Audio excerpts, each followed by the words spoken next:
ኤፌሶን ክፍል 4 የኤፌሶን መጽሐፍ በማጥናት ላይ እንገኛለን።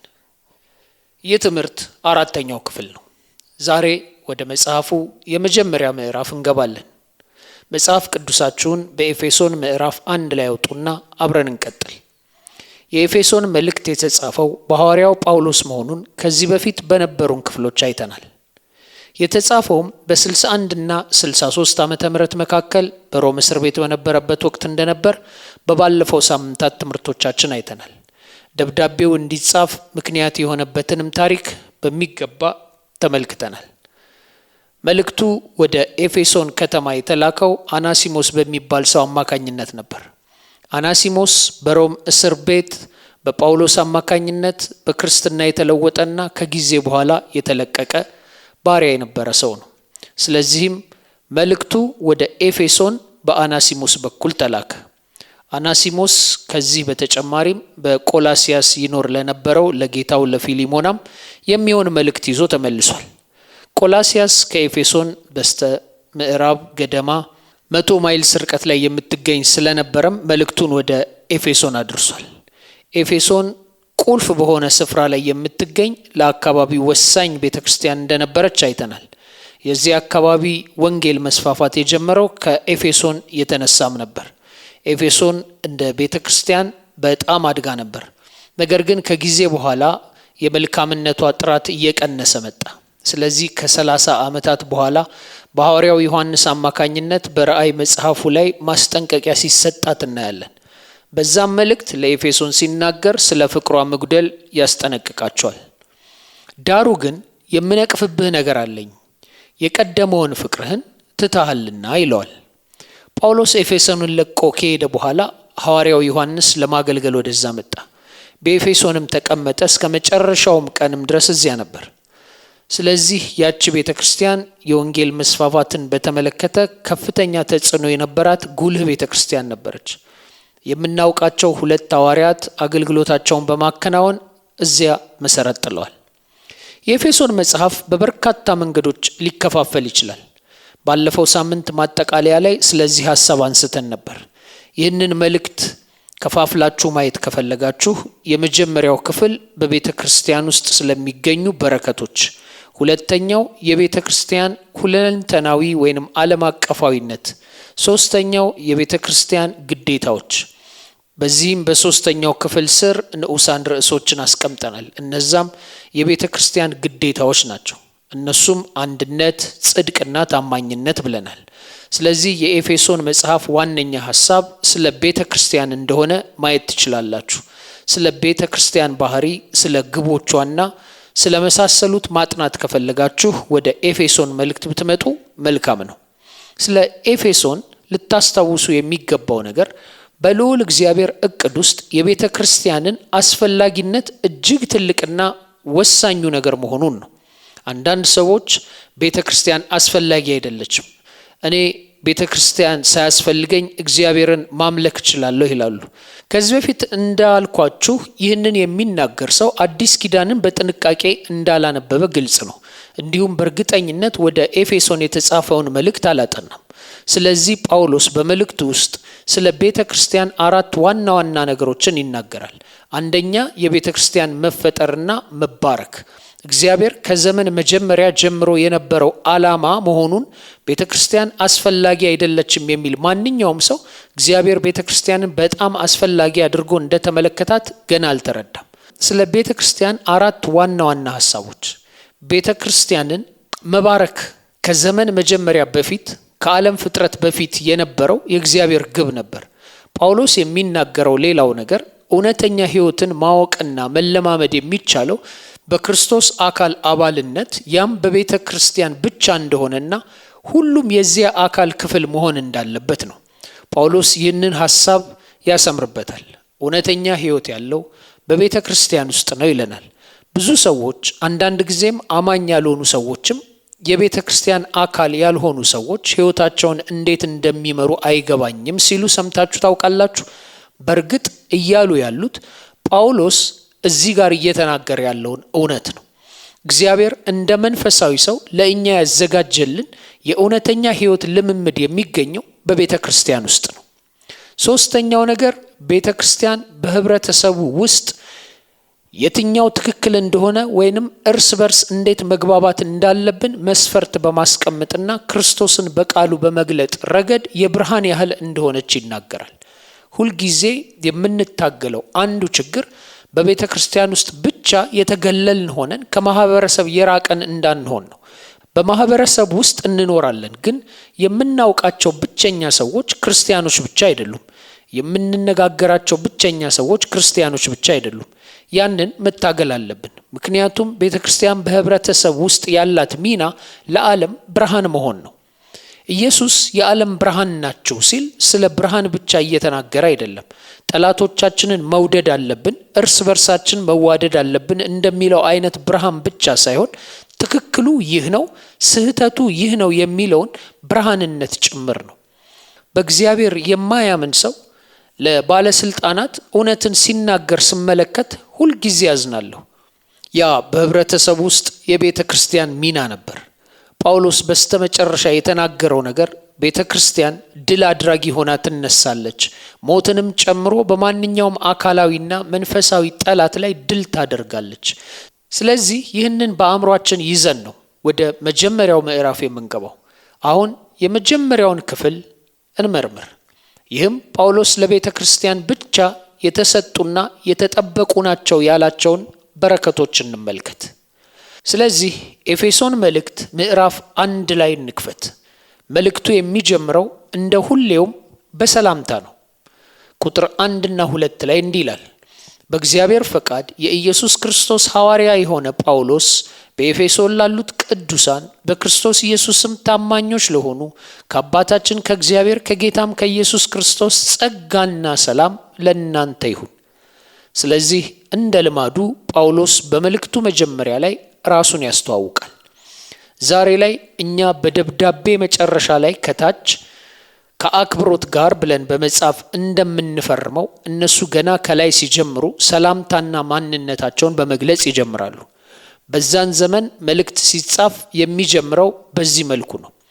ሰላም እኔ ጳውሎስ ነኝ ወይንም ሰላም እኔ እከሌ ነኝ ተብሎ የጸሐፊውን ማንነት በመግለጽ ይጀምራል።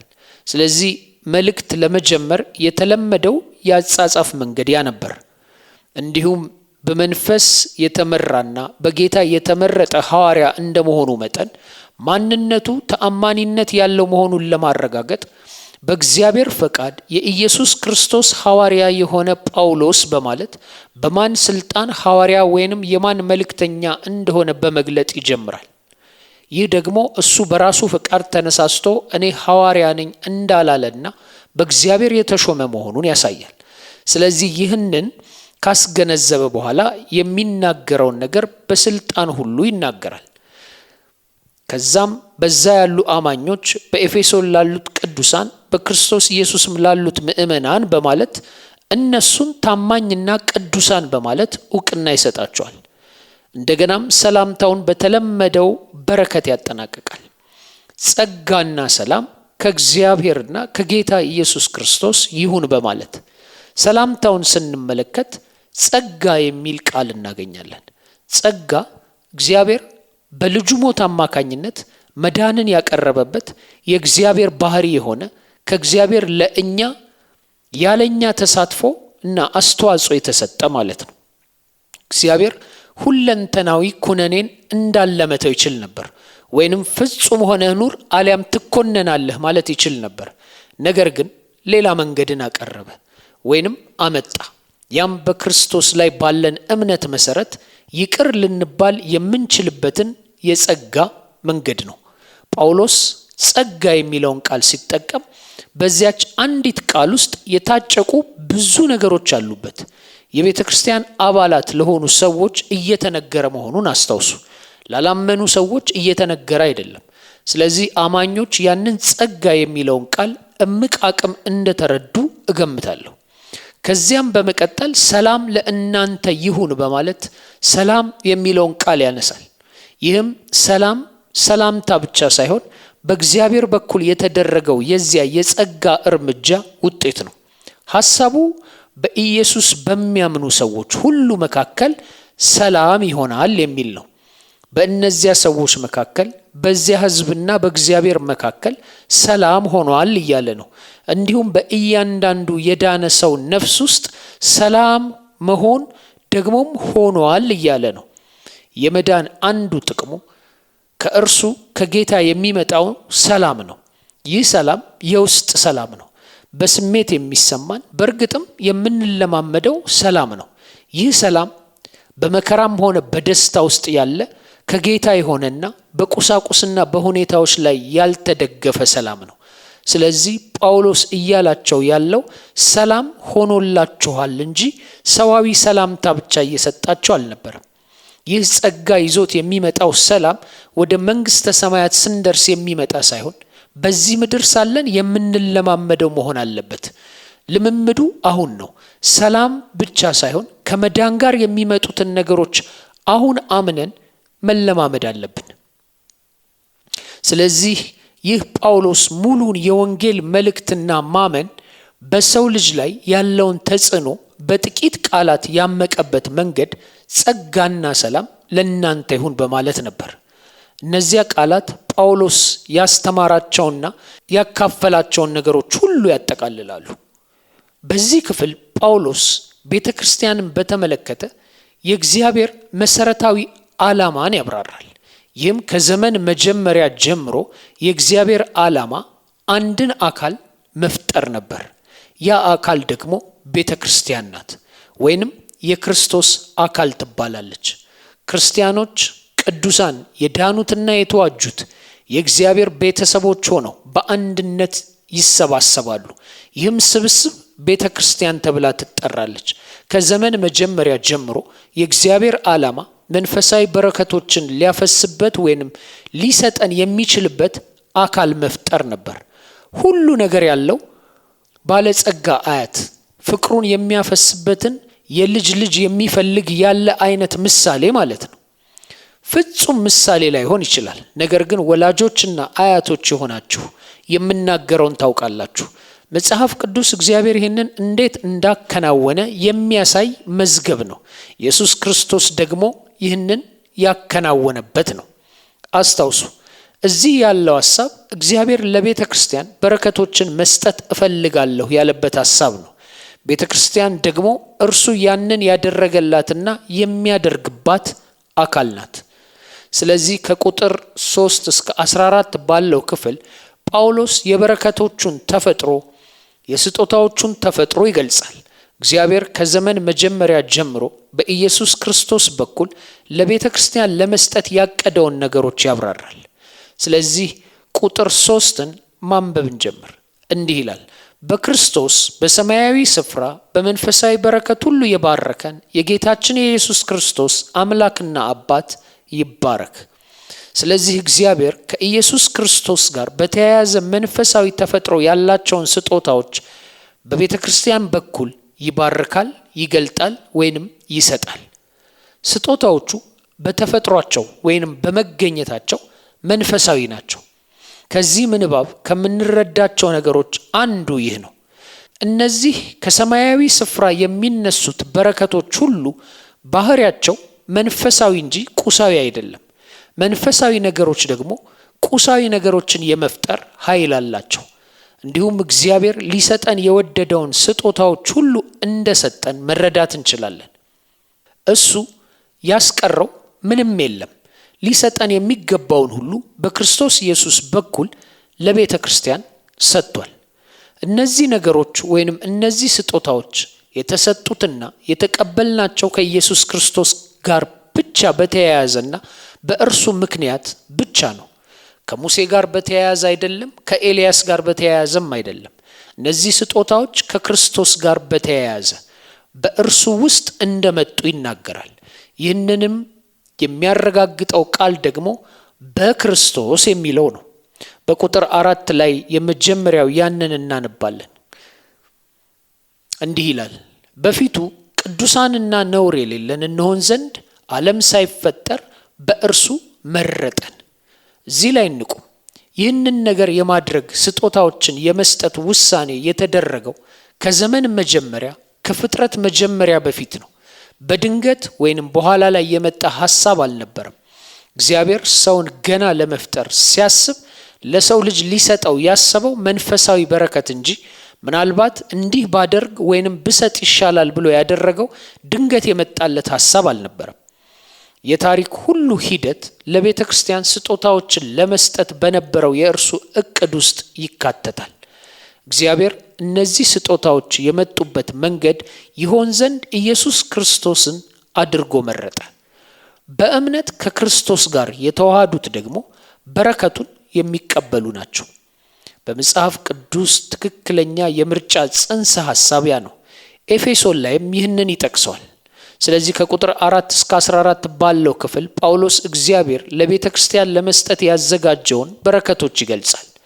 ወደ ጥቅሱ እንመለስ። እንዲህ ይላል፣ በፊቱ ቅዱሳንና ነውር የሌለን በፍቅር እንሆን ዘንድ ዓለም ሳይፈጠር በእርሱ መረጠን። የመጀመሪያው ስጦታ ወይንም በረከት ይህ ነው። በክርስቶስ ያሉ ቅዱሳንና ነውር የሌላቸው እንዲሆኑ፣ በሌላ አነጋገር ያለምንም እንከን የሚገኙ እንዲሆኑ። በክርስቶስ ያሉ ራሳቸውን በክርስቶስ ሲመለከቱ ምንም አይነት ርኩሰት፣ ምንም አይነት ኩነኔ፣ ምንም አይነት ጉድለትን አያዩ። ያ ስጦታ ምን ያህል እንደሆነ ታያላችሁ። ይህ ስነ መለኮታዊ ሐሳብ ብቻ አይደለም። በክርስቶስ ምክንያት በራሴ ነፍስ ውስጥ ማየት ከቻልኩ ምንም ርኩሰትን አላይም። ያ ደግሞ ታላቅ ጽናት፣ ታላቅ እረፍትን ይሰጠኛል። በክርስቶስ ላሉት ምንም ኩነኔ የለባቸውም ይላል። ስለዚህ ራሴን በክርስቶስ ስመለከት ምንም ጉድለት አላይም። እግዚአብሔርን ስመለከት ምንም ፍርሃት የለብኝም። የምፈራው ነገር ተወግዷል። እፈራ የነበረው በእግዚአብሔር ፊት መቅረብና መኮነን ነበር። እርሱ ግን ከዓለም መፈጠር በፊት እግዚአብሔር ከክርስቶስ ጋር አንድ ለሚሆኑት ስጦታዎችን ለመስጠት አቅዶ ነበር። ከነዚህ ስጦታዎች ሁለቱ ደግሞ እርኩሰት አለመኖርና ኩነኔን አለመፍራት ነው። በቁጥር 5 እንዲህ ይቀመጣል፣ በበጎ ፈቃዱ እንደወደደ በኢየሱስ ክርስቶስ ሥራ ለእርሱ ልጆች ልንሆን አስቀድሞ ወሰነን። በውድ ልጁም እንዲያው የሰጠን የጸጋው ክብር ይመሰገን ዘንድ ይህንን አደረገ። በፍቅር አስቀድሞ ወሰነን፣ በኢየሱስ ክርስቶስ በኩል ለእርሱ ልጆች እንሆን ዘንድ እንደ ፈቃዱ ሐሳብ በተወደደው ልጁ እንዲያው የሰጠን የጸጋው ክብር እንዲመሰገን አደረገ። በነገራችን ላይ ይህ በጣም ረጅም ሐሳብ ነው። ለዚያ ነው ከፋፍለን ማየት ያለብን። ነገር ግን የሚናገረውን አስተውሉ። እግዚአብሔር ከዘመን መጀመሪያ በፊት ለቤተ ክርስቲያን ለመስጠት ያሰበውን ስጦታ እየገለጸ ነው። ስለዚህ እዚህ ጋር በክርስቶስ ያሉት የእግዚአብሔር ልጆች የጸጋው ተቀባዮች ናቸው ይላል። አንዳንድ ሰዎች ስራዬን ለቀቅኩ፣ የባንክ ሂሳቤን ዘጋሁና ወጣሁ፣ ምክንያቱም ማን እንደሆንኩ ማወቅ ፈልጌ ነበር ይላሉ። ራሴን ማግኘት ፈልጌ ነበር ይላሉ። በክርስቶስ ያሉት ግን ማን እንደሆኑ በትክክል ያውቃሉ። እሱን ለማወቅ ደግሞ ወደ አውሮፓ መሄድ አያስፈልግም። የሚያስፈልገው የእግዚአብሔር ልጅ መሆን ነው። በዚያ ግንኙነት ውስጥና በዚያ ማንነት ውስጥ ሕይወቴን እንዴት እንደምኖር አገኛለሁ። ማንነቴ በዛ አለ። ጣሊያናዊ ወይንም አሜሪካዊ ወይንም እስያዊ ወይንም አፍሪካዊ ወይንም ነጭ በሆን እንደማይገደው አውቃለሁ። ያ አሁን ላይ ምንም አይጠቅምም። በዋናነት ማን እንደሆንኩ አውቃለሁ። ለዘላለም ማን እንደምሆንም አውቃለሁ። ስለዚህ ማንበባችንን እንቀጥል። ተመሳሳይ ሐሳብ ቁጥር 7 እና 8 በውድ ልጁም እንደ ጸጋው ባለ ጠግነት መጠን በደሙ የተደረገ ቤዛነታችንን አገኘን። እርሱም የበደላችን ስርየት፣ ጸጋውንም በጥበብና በአእምሮ ሁሉ አበዛልን። በእርሱም ሁልጊዜ በእርሱም እያለ የሚናገረውን አስተውሉ። ሁልጊዜ ከክርስቶስ ጋር ባለ ግንኙነት ነው የሚለው። ስለዚህ በቁጥር 7 ላይ በእርሱም እንደ ጸጋው ባለጠግነት መጠን በደሙ የተደረገ ቤዛነታችንን አገኘን። እርሱም የበደላችን ስርየት፣ ጸጋውን በጥበብና በአእምሮ ሁሉ አበዛልን። በክርስቶስ ያሉት የኃጢአት ይቅርታ አላቸው፣ ምክንያቱም ከኃጢአታቸው ተዋጅተዋልና። እንዴት? በኃጢአታቸው ምክንያት ለእግዚአብሔር የነበራቸው ዕዳ በክርስቶስ ሞት ተከፍሏል። እንዴት ያለ በረከት ነው! ይህንን በሕይወቴ እንደ በረከት እንዴት አየዋለሁ? እንደ በረከት አየዋለሁ። ምክንያቱም በእግዚአብሔር ዘንድ ያለኝ ቦታ ፍጹም ቢሆንም የህይወቴ እውነታ በቀን በቀን አሁንም በብዙ የተለያየ መንገድ ኃጢአት መስራቴ ነው። ይህ ስጦታ እዚህ ጋር እንደሚናገረው የኔ ኃጢአቶች እነዚያ ኃጢአቶቼ ይቅር ተብለዋል። እንደ ክርስቲያን እነዚያ ኃጢአቶች ይቅር የሚባሉበት መንገድ አለ። ያንን በዮሐንስ መልእክት እናነባለን። አንደኛ ዮሐንስ ምዕራፍ 1 ቁጥር 7 እና 8 ኃጢአታችንን ብንናዘዝ ይቅር ሊለን የታመነ ነው፣ የክርስቶስም ደም ያነጻናል። ስለዚህ የይቅርታ መንገድ አለን። እርሱ ይህንን የሰጠን እንደ መሳሪያ ነው። አሁን ያንን የይቅርታ መንገድ አብራችሁ ይዛችሁ ሂዱ። ምክንያቱም በዚህ ህይወት አሁንም ትሰናከላላችሁ፣ አሁንም ትወድቃላችሁ፣ አሁንም ኃጢአት ትሰራላችሁ። ስለዚህ ከሰጣችሁ ስጦታዎች አንዱ ወደ ይቅርታ የሚወስደው መንገድ እንደሆነ አስታውሱ። በዚህ ዓለም ውስጥ ስንት ሰዎች ናቸው ራሳቸውን ሁሌ የሚገርፉት ወይንም የገዛ ኃጢአታቸውን ለማንጻት የሚጥሩት? በጭራሽ ግን አይሳካላቸውም። አንዱን ስታጸዱ ሌላው ብቅ ይላል። ኃጢአት እንደዛ ነው። እኛ ግን በልጁ በክርስቶስ ኢየሱስ ኃጢአታችንን ይቅር የተባልን ብቻ ሳንሆን አሁንም የንስሐ መንገድ የሚባል አለን። አሁንም ግን ያው በልጁ በኢየሱስ በኩል በደሙ የሆነ መንገድ ነው። ቁጥር 9 እንዲሁ ረጅም አረፍተ ነገር ነው። እንዲህ ይላል፣ በክርስቶስ ለማድረግ እንደወደደ እንደ ሐሳቡ የፈቃዱን ምስጢር አስታውቆናልና። ትንሽ ወደ ኋላ መመለስ አለብን። በጥበብና በአእምሮ ሁሉ አበዛልን፣ በክርስቶስ ለማድረግ እንዳሰበ እንደ በጎ ፈቃዱ የፈቃዱን ምስጢር አስታውቆናልና።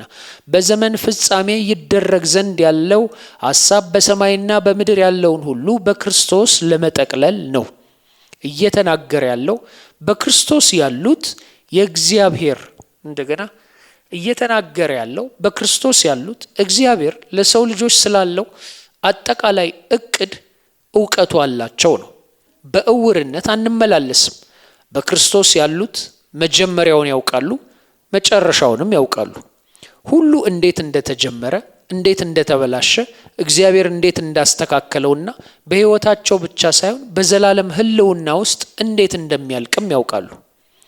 በዚህ ምንባብ ውስጥ በቀጥታ አልተጻፈም። ነገር ግን በዋናነት ጳውሎስ እዚህ ጋር የሚያመለክተው በመጨረሻ የእግዚአብሔር ግብ የዳኑትን ሁሉ ማዋሃድ እንደሆነ ነው። አይሁዶችንና ግሪኮችን፣ አሕዛብን እንደ አንድ መቁጠር፣ በፍርድ ጊዜ የዳኑትንና ያልዳኑትን መለየት፣ ከዚያም የዳኑትን ሁሉ ከእግዚአብሔር ጋር በሰማይ ለዘላለም ማዋሃድ። ስለዚህ አማኞች እቅዱን እንሰማለን፣ እንረዳዋለን፣ እንኖረዋለን። ይህ ስጦታ ነው። ምክንያቱም እግዚአብሔር ለእኛ ባይገልጥልን ኖሮ ምን እንደሆነም ምን እንደሚሆንም አናውቅም ነበር። ቁጥር 11 እና 12 ማንበባችንን እንቀጥል። እንደ ፈቃዱ ምክር ሁሉን የሚሰራ እንደ እርሱ ሐሳብ አስቀድመን የተወሰንን በክርስቶስ ደግሞ ርስትን ተቀበልን። ይኸውም በክርስቶስ አስቀድመን ተስፋ ያደረግን እኛ ለክብሩ ምስጋና እንሆን ዘንድ ነው። እንደ ፈቃዱ ምክር ሁሉን የሚያደርግ እንደ እርሱ ሐሳብ አስቀድመን የተወሰንን እኛ ርስትን ተቀበልን። ይኸውም በክርስቶስ አስቀድመን ተስፋ ያደረግን እኛ ለክብሩ ምስጋና እንሆን ዘንድ ነው። በሌላ አነጋገር በክርስቶስ ያሉት እዚህ ምድር ላይ የእግዚአብሔር ምስክሮች ይሆናሉ። ያ ስጦታ ነው። እኛ ጨው ነን፣ እኛ ብርሃን ነን። ያ ስጦታ አይመስላችሁም? ቤተ ክርስቲያን እግዚአብሔር የሚገለጥባትና እግዚአብሔር የሚመሰገንባት መስሪያ ስፍራው ነች። ጳውሎስ ቤተ ክርስቲያን እዚህ ያለችው ለእግዚአብሔር ምስጋናን ለማቅረብ እንዲሁም ከሌሎች ሰዎች ለእግዚአብሔር የሚሆን ምስጋናን ለማስገኘት እንደሆነ ይናገራል። ለዛ ነው ከክርስቲያናዊነት ጋር የተያያዙ ሰዎች በአጠቃላይ ለወሲባዊ ኃጢአት ወይንም ለማታለል ወይንም ለመዋሸት ወይንም ለመስረቅ ወይንም ለማንኛውም ነገር ወደ ፍርድ ቤት ሲጎተቱ በጣም የሚያሳፍር ነገር የሚሆነው። በጣም አሳዛኝ ነገር ነው። ምክንያቱም በእነሱ ድርጊት ምክንያት ዓለም ቤተ ክርስቲያንን እያፌዘባት ነው። ልዩነቱን እናውቃለን። የታደሰች የመጽሐፍ ቅዱስ ቤተ ክርስቲያን በእርሷ ላይ በሌሎች አብያተ ክርስቲያናት መካከል ያለው ልዩነት እኛ እናውቃለን። ነገር ግን በዓለም ያሉ ሰዎች አያውቁም። እንደዚያ ያሉ ጥቃቅን ልዩነቶችን አይረዱም። ለነሱ ካቶሊክ፣ ፕሮቴስታንት፣ የክርስቶስ ቤተ ክርስቲያን፣ ባፕቲስት ሁሉም አንድ ናቸው። ሁላችሁም ለአንዳንዶች በአንድ የምትመደቡ ናችሁ፣ ክርስቲያኖች ናችሁ፣ የኢየሱስ ተከታዮች አይደላችሁም እንዴ ይላሉ። ስለዚህ ሌላ ቡድን ኳሱን ሲጥል ወይንም የሚያሳፍር ነገር ሲያደርግ እያየን ልንኮራ አይገባም። ምክንያቱም በውጭ ያለው ዓለም እኛንም በዚያው ቀለም እየቀባን ነው። የሚያሳፍረው ነገር ጳውሎስ እግዚአብሔር ለቤተ ክርስቲያን ከሰጣቸው ስጦታዎች አንዱ በሰዎች ዘንድ እግዚአብሔር የሚመሰገንበት ብቸኛ መንገድ መሆኑን ይናገራል። እግዚአብሔር የሚመሰገነው በቦይ ስካውት አይደለም፣ በዓለም መንግስታት አይደለም፣ በናሳ አይደለም። ከቤተ ክርስቲያን ውጪ ይህንን ተግባር ያስረከበው ሌላ ስፍራ የለውም። ቤተ ክርስቲያን በህልውናው ብቻ ምስጋናን መስጠት ብቻ ሳይሆን ቤተ ክርስቲያን ራሷ ምስጋና ሆና መቀጠል አለባት። ወደ አያቴ ምሳሌ ልመለስ። ትንሽ የልጅ ልጅ አላችሁ እንበል። 4 ወይንም 5 ዓመት የሆነች ቆንጆ እርሷ ሳሎን ቤት ስትገባ ጓደኞቻችሁ እዚያ ያሉ፣ በቤተ ክርስቲያን ያሉ ሰዎች እናም ሁሌም ዞረው እሷን ይመለከታሉ። ምን ማለት ያስፈልጋችኋል? ሁሌም እንዴት ታምራለች፣ አያቷን ነው የምትመስለው ይላሉ። የምናገረውን ተረድታችኋል? ወደ ክፍሉ በመግባቷ ብቻ ያቺ ትንሽ ልጅ ለቤተሰባችሁ ምስጋና ናት። ከሌሎች ሰዎች እንዴት ያለች ቆንጆ ናት የሚል ምስጋናን አስገኝታለች። እንግዲህ ያንን በሚሊዮን እጥፍ አባዙት። ቤተ ክርስቲያን መሆን ያለባት ልክ እንደዚህ ነው። የእግዚአብሔር ምስጋና ናት፣ ደግሞም ምስጋናን ታስገኛለች። ቁጥር 13 እና 14 ላይ እንዲህ ይላል፣ እናንተም ደግሞ የእውነትን ቃል ይሁም የመዳናችሁን ወንጌል ሰምታችሁ ደግሞም በክርስቶስ አምናችሁ በተስፋው መንፈስ በመንፈስ ቅዱስ ታተማችሁ። እርሱም የርስታችን መያዣ ነው፣ ለእግዚአብሔር ያለውን ሁሉ እስኪዋጅ ድረስ፣ ይህም ለክብሩ ምስጋና ይሆናል። እናንተ ደግሞ የእውነትን ቃል ይሁም የመዳናችሁን ወንጌል ሰምታችሁ ደግሞም አምናችሁ በተስፋው መንፈስ ቅዱስ ታተማችሁ። እርሱም የርስታችን መያዣ ነው፣ እግዚአብሔር የገዛውን እስኪዋጅ ድረስ ለክብሩ ምስጋና ይሆን ዘንድ። በክርስቶስ ያሉት የእግዚአብሔር መንፈስ ቅዱስ ባለቤትነት እንደ ስጦታ አላቸው። ስለዚህ አስቀድመን ተነጋግረናል። የመንፈስ ቅዱስ ማደር በሚል ከእግዚአብሔር ጋር በጥብቅ መገናኘት ደስ የሚያሰኝ ነገር ነው። መንፈስን ከመያዝ በተጨማሪ የመንፈስ ቅዱስ ህልውና ሌሎችን ተስፋዎች ሁሉ የሚያረጋግጥ መለያ ምልክት ነው። ከሙታን የምንነሳው መንፈስ ስላለን ነው። የዘላለም ሕይወት አለን፣ ምክንያቱም መንፈስ ስላለን። እግዚአብሔር እነዚህን ነገሮች መንፈስ ላላቸው ይሰጣል። ታውቃላችሁ፣ የእርሱ የሆኑትን ያውቃል። መንፈስ ያለው ማን እንደሆነ ያውቃል። እኛ መንፈስ ያለው ማን እንደሆነና የሌለው ማን እንደሆነ ለይተን ለማወቅ ግማሹን ሃይማኖታዊ ልምምዳችንን እናጠፋለን። ያ ጊዜ ማጥፋት ነው። መንፈስ ያለው ማን እንደሆነ ግን እግዚአብሔር ያውቃል። ስለዚህ እነዚህ ዋና ዋና ስጦታዎች ናቸው። በኢየሱስ ላይ ያለኝን እምነት እንዴት እገልጻለሁ? በመጽሐፍ ቅዱስ መሰረት ከኃጢአቴ ንስሐ ገባለሁ፣ በውሃ ውስጥ እጠመቃለሁ፣ በስሙ እጠመቃለሁ። በክርስቶስ መሆን ማለት ይህ ነው። በክርስቶስ መሆን ማለት ከክርስቶስ ጋር መዛመድ ወይንም ከክርስቶስ ጋር መዋሃድ ማለት ነው። በእምነት ማለት በእምነቴ በክርስቶስ መሰረት ላይ ገልጫለሁ ማለት ነው። ንስሐና ጥምቀት እግዚአብሔር የሚሰጣቸውን በረከቶች ካየ በኋላ ጳውሎስ ጸሎትን ያቀርባል። በዚያም እግዚአብሔርን ይጠይቃል። አንባቢዎቹ አሁን ያላቸውን የስጦታዎች ተፈጥሮና ዋጋ በጥልቀት እንዲረዱ እግዚአብሔር እንዲረዳቸው ይጸልያል። ስንቶቻችንን ወጣትነት በወጣቶች ላይ ይባክናል ያልነው? በወጣቶች ላይ ግን አይደለም። ችግሩ ወጣት በሚሆኑበት ጊዜ ያላቸውን ነገር፣ ያንን ጉልበት ሁሉ ያላቸውን ኃይል አለማወቃቸው ወይንም አለማስተዋላቸው ነው። ልጆች የታዳጊ ወጣቶች ሆነው በቤት ውስጥ ይኖሩ በነበሩበት ጊዜ አስታውሳለሁ። ማታ አምሽተው ይተኛሉ። ሌሊቱን በሙሉ ተኝተው በማግስቱ ጧት አርፍደው ይነቃሉ። ካልጋቸው እንኳን ለመውጣት ችግር አለባቸው።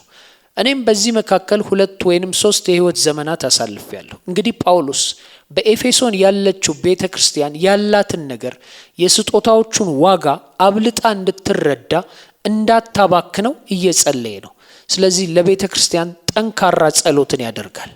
በቁጥር 15 እንዲህ ይላል፣ ስለዚህ እኔ ደግሞ በእናንተ ዘንድ ስለሚሆነው በጌታ በኢየሱስ ስለማመንና ለቅዱሳን ሁሉ ስለሚሆን መውደድ ሰምቼ ስለ እናንተ እያመሰገንኩ ስጸልይ ስለ እናንተ ማሰብን አልተውም። የክብር አባት የጌታችን የኢየሱስ ክርስቶስ አምላክ እርሱን በማወቅ የጥበብንና የመገለጥን መንፈስ እንዲሰጣችሁ እለምናለሁ። እኔ ደግሞ በጌታ በኢየሱስ ማመናችሁን ለቅዱሳንም ሁሉ ያላችሁን ፍቅር ሰምቼ ስለ እናንተ ማመስገን አላቋረጥኩም።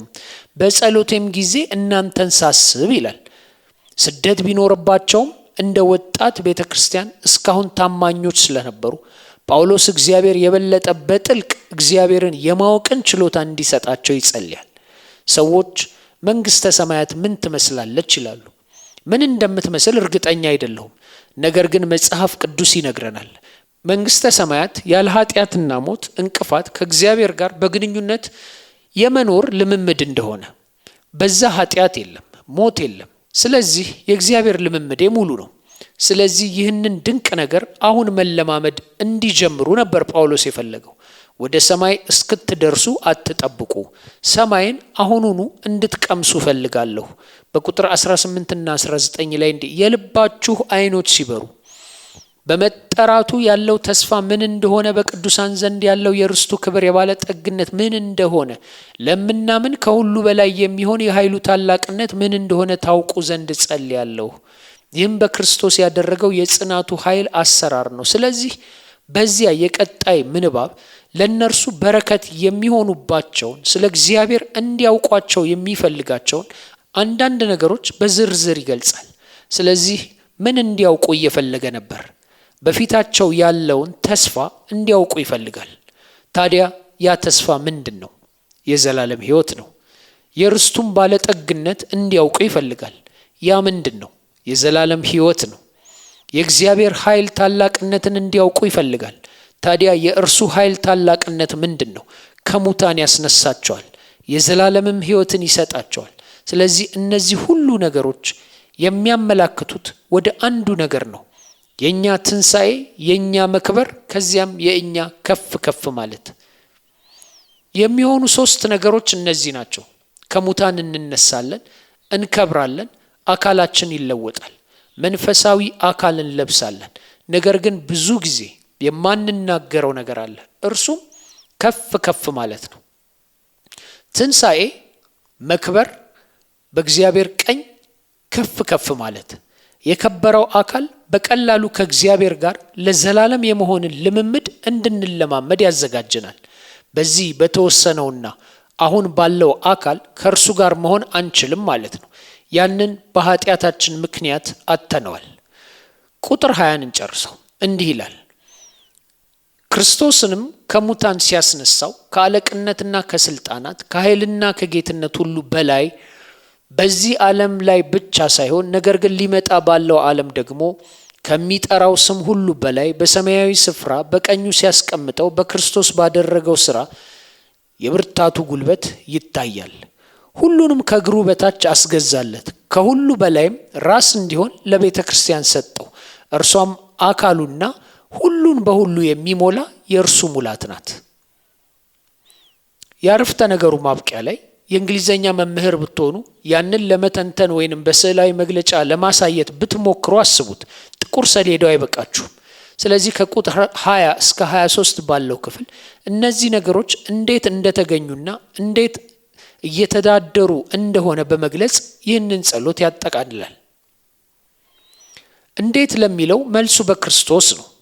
በክርስቶስ ያሉት ከሙታን ይነሳሉ፣ በሰማይም ከእግዚአብሔር ጋር ይሆናሉ። ምክንያቱም ኢየሱስ አሁን ያለበት ቦታ እዚያ ነውና፣ እርሱ እየተናገረ ያለው ስለዚያ ነው። ሞተ፣ ተነሳ፣ ከሁሉ በላይ ሆነ፣ በእግዚአብሔር ቀኝ አሁን አለ። ኢየሱስ ያለበት ቦታ እናንተም እዚያ ትሆናላችሁ እያለ ነው። አሁን ያንን እንደ ሐሳብ ብቻ እንዳትወስዱ ትፈልጋለሁ።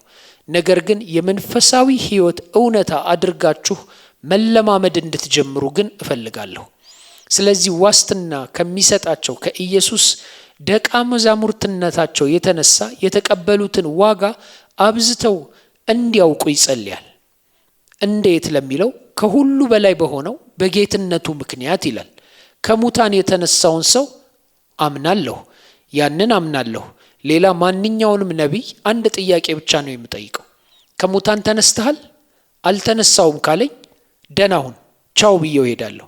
ሕይወቴ ከሙታን ከተነሳውና ለእኔም ያንኑ ተስፋ ከሰጠኝ ጋር እቀጥላለሁ። እኔ ከእርሱ ጋር ነኝ። ስለዚህ ከዚህ ልንማራቸው የምንችላቸው ጥቂት ነገሮች አሉ። ጥቂት የሕይወት ትምህርቶች። ትምህርት ቁጥር 1 መንፈሳዊ በረከቶች የሚገኙት በእምነት ከክርስቶስ ጋር ስንዋሃድ ነው።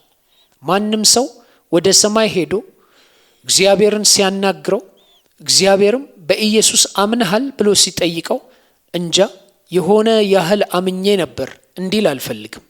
እግዚአብሔር ኢየሱስ ልጄ መለኮታዊ ልጄ እንደሆነ አምነሃል ብሎ ይጠይቃል። ወንጌልን ታዘዝክ፣ ንስሐ ገብተህ ተጠመክ ብሎ ይጠይቃል። እንግዲህ እርግጠኛ አልነበርኩም ብንል ይህንን ስንት ጊዜ ተማራችሁ? ከ2000 ዓመታት በላይ። አሁንም ግን አላመናችሁም? ነገሩ እንዲገባችሁ ከዚህ በላይ ሌላ ምን ማድረግ ነበረብኝ የሚል ይመስለኛል። ሁለተኛው ትምህርት መንፈሳዊ በረከቶች ከቁሳዊ ነገሮች ይልቅ እጅግ የከበሩ ናቸው። ሆኖም በነፃ ተሰጥተዋል። በእውነት ጥበበኞች ብንሆን ኖሮ ቁሳዊ ነገሮችን ለማግኘትና ለማስጠበቅ ከመጨነቅ ይልቅ መንፈሳዊ ነገሮችን በመፈለግ ላይ ጊዜ እናሳልፍ ነበር። ምክንያቱም መንፈሳዊ በረከቶች ዘላለማዊ ናቸው። ደግሞም ኢየሱስ ሰው ነፍሱን ለመዋጀት ምን ይከፍላል ብሏል። የእርሶን የጡረታ ሂሳብ፣ እዳቸው ተከፍለው ያለቁትን 2 ቤቶች፣ መኪናዎችን ያንን ለነፍሶ መለወጫ ማድረግ ይችላሉ? ሌላም ትምህርት መንፈሳዊ በረከቶች በጸሎት እንቅስቃሴ አማካኝነት ይደምቃሉ፣ እንዲሁም ያድጋሉ። ጳውሎስ ካሏቸው በረከቶች ጋር የተያያዘውን ደስታ መለማመድ እንዲጀምሩ ጸለየላቸው። ብዙ ጊዜ በመንፈሳዊ ሕይወታችን ውስጥ የሚጎድለው ነገር ጸሎት ነው። እግዚአብሔርን ለማወቅና ስጦታዎቹን ለማወቅ ለመጠቀም የሚደረግ ጸሎት እንደ ማስነሻ ቁልፍ ነው። ነገሮቹ ሁሉ አግኝተናል፣ ስጦታዎቹን ሁሉ አግኝተናል። ነገር ግን ጸሎት መገለጥን የሚጀምር ሞተሩን የሚያስነሳ ማስነሻ ቁልፍ ነው። ሁሉ ነገር አለን፣ ነገር ግን ብዙ ጊዜ አንጠቀምበትም። ይህ የሚሆነው መንፈሳዊ ነገሮች የሚቀመሱት፣ የሚያስተነትኑት፣ የሚለማመዱት በጸሎት ጥልቀት ውስጥ መሆኑን ስላላወቅን ነው። በአገልግሎት በአምልኮና በመስዋዕትነት እንዲሁም በታዛዥነት ጥልቀት ውስጥ ቀደም ሲል ያገኘናቸው መንፈሳዊ በረከቶች መለማመድ ለመጀመር ልናልፍባቸው የሚገቡ በሮች እነዚያ ናቸው። ስለዚህ ወደ ሰማይ የሚወስደው የመጀመሪያው እርምጃ አብዛኛውን ጊዜ የሚጀምረው በጉልበታችን በመንበርከክ ነው። ወደ ሰማይ የሚወስደው የመጀመሪያው እርምጃ ጸሎት ነው። የዛሬ ክፍላችን እዚህ ላይ ያበቃል። ላይክ እና ሼር ማድረጋችሁን አትርሱ። ስለ ትኩረታችሁ አመሰግናለሁ። ተባረኩ።